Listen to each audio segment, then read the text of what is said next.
नमस्कार। भारत में ना हाल ही में बहुत कुछ चल रहा है। विज्ञान से लेकर शासन तक हर जगह बड़े बदलाव हो रहे हैं। तो चलिए आज इन्हीं कुछ खास घटनाओं पर एक नजर डालते हैं और समझते हैं कि ये सब क्या है। सवाल यही है कि आखिर बदला क्या क्या है।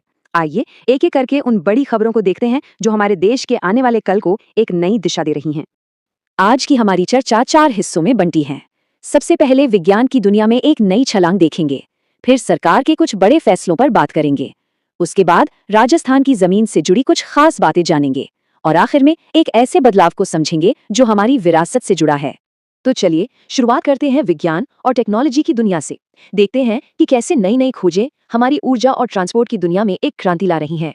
ऊर्जा के मोर्चे पर एक बहुत बड़ी खबर आई है। देखिए, बेंगलुरु के वैज्ञानिकों ने एक नई तरह की जिंक आयन बैटरी के लिए एक नया कैथोड बनाया है। अब कैथोड क्या है? ये बैटरी का वो हिस्सा है जो असल में पावर देता है।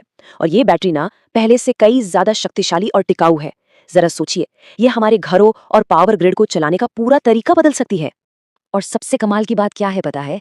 इसकी एफिशिएंसी 99.7% है। इसका सीधा मतलब ये है कि चार्जिंग के दौरान लगभग कोई भी ऊर्जा बर्बाद नहीं होती। ये एक बहुत बहुत बड़ा कदम है, खासकर जब हमें बड़े पैमाने पर एनर्जी स्टोर करनी हो। अच्छा, ये बैटरी सिर्फ पावरफुल ही नहीं है, इसमें और भी बहुत कुछ खास है। ये पानी पर आधारित है, तो पहले से कहीं ज्यादा सुरक्षित है। ये बहुत तेजी से चार्ज होती है, बनाने में सस्ती है और हमारे पर्यावरण के लिए भी अच्छी है। और तो और इससे 500 बार चार्ज और डिस्चार्ज करने के बाद भी ये अपनी 98% क्षमता बनाए रखती है। मतलब सोलर और विंड एनर्जी स्टोर करने के लिए तो ये एकदम परफेक्ट है। अब विज्ञान से जरा रक्षा की दुनिया में चलते हैं। भारतीय नौसेना ने अपना पहला स्वदेशी ट्रेनिंग जहाज कृष्णा लॉन्च कर दिया है। ये मेक इन इंडिया की एक बहुत ही शानदार मिसाल है और हमारे नौसैनिकों को भविष्य की चुनौतियों के लिए और भी बेहतर तरीके से तैयार करेगा। और अब बात करते हैं ट्रांसपोर्ट की। उत्तर प्रदेश के मेरठ में देश की पहली नमो भारत रैपिड रेल की शुरुआत हो चुकी है। ये भारत की पहली हाई स्पीड रीजनल ट्रेन है जो लाखों लोगों के रोज के सफर को काफी तेज और आसान बनाने वाली है। तो चलिए अब देखते हैं कि हाल ही में सरकार ने ऐसे कौन से बड़े फैसले लिए हैं जिनका असर हमारी राष्ट्रीय नीति और पहचान पर पड़ने वाला है। एक बहुत ही महत्वपूर्ण फैसला हुआ ये कि 24 जून 2024 को केरल विधानसभा ने एक प्रस्ताव भेजा था और अब केंद्र सरकार ने केरल का नाम बदलने को अपनी मंजूरी दे दी है। तो नया नाम क्या होगा? केरल का नाम बदलकर अब केरलम किया जाएगा। दरअसल केरलम इस राज्य का पारंपरिक और ऐतिहासिक नाम है और इस बदलाव से राज्य अपनी जड़ों से और मजबूती से जुड़ रहा है। अब आते हैं राष्ट्रीय सुरक्षा पर। गृह मंत्रालय ने प्रहार नाम से भारत की पहली एंटी टेररिज्म पॉलिसी जारी की है। इसका मकसद बिल्कुल साफ है, आतंकवाद के लिए जीरो टॉलरेंस। इसमें न सिर्फ सख्त कार्रवाई पर जोर है बल्कि आतंकवाद को मिलने वाली फंडिंग के हर रास्ते को बंद करने पर भी पूरा ध्यान दिया गया है।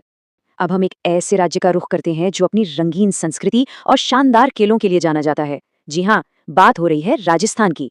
लेकिन आज हम यहाँ की जमीन के नीचे छिपे खजानों और पशुधन पर नजर डालेंगे। क्या आप ये बात जानते हैं कि राजस्थान को खनिजों का अजायब घर भी कहा जाता है? ऐसा इसलिए है क्योंकि यहाँ 82 तरह के खनिज मिलते हैं, जिनमें से 57 का खनन किया भी जा रहा है। ये बात इसे देश के सबसे अहम खनिज उत्पादक राज्यों में से एक बनाती है।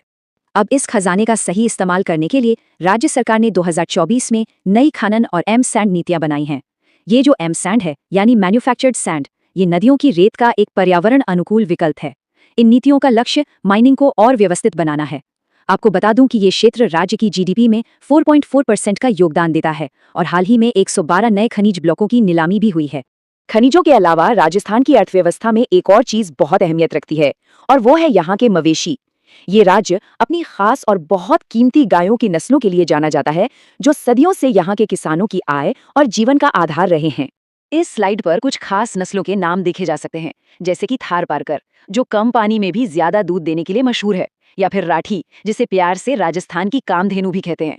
कॉन्क्रेज और गिर जैसी नस्लें न सिर्फ राजस्थान की खेती की रीढ़ है बल्कि हमारे देश की पशुधन विविधता का एक बहुत अनमोल हिस्सा भी है। और अब आखिर में एक ऐसी कहानी की तरफ बढ़ते हैं जो हमारे इतिहास और भविष्य दोनों को जोड़ती है। चलिए देखते हैं कि कैसे अपनी विरासत को सम्मान देना हमें आगे का रास्ता दिखा सकता है। देश के सत्ता का केंद्र यानी राष्ट्रपति भवन, वहां एक बहुत ही महत्वपूर्ण और प्रतीकात्मक बदलाव हुआ है। यहाँ अब स्वतंत्र भारत के पहले और एकमात्र भारतीय गवर्नर जनरल चक्रवर्ती राजगोपालाचारी जी की प्रतिमा स्थापित की गई है। ये सिर्फ एक मूर्ति नहीं है, ये एक बहुत बड़ा प्रतीक है।